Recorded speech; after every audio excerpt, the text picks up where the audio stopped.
জামাতে ইসলামীর মতন দলেও প্রার্থী মনোনয়ন নিয়ে এবার অসন্তোষ দেখা দিয়েছে, বিরোধ দেখা যাচ্ছে।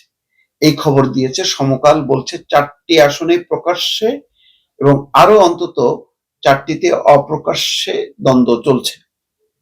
প্রার্থী মনোনয়নে জামাতে ইসলামীতে অতীতে কখনোই অসন্তোষ কোন্দল দেখা না গেলেও এবারের নির্বাচনে ক্যাডার ভিত্তিক এই দলে সেটা দেখা যাচ্ছে।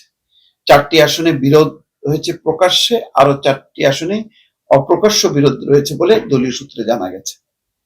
তাহলে এটা কোনটা? এখানে দেখা যাচ্ছে যে পাবনা 5 সদর, ময়মনসিংহ 6, ফুলবাড়িয়া, কুমিল্লা 7, চান্দিনা আসনে প্রকাশ্যে বিরোধ এবং ক্ষোভ বিক্ষোভ হয়েছে এবং প্রার্থীকে লাঞ্ছনা অবাঞ্ছিত করার ঘোষণাও হয়েছে।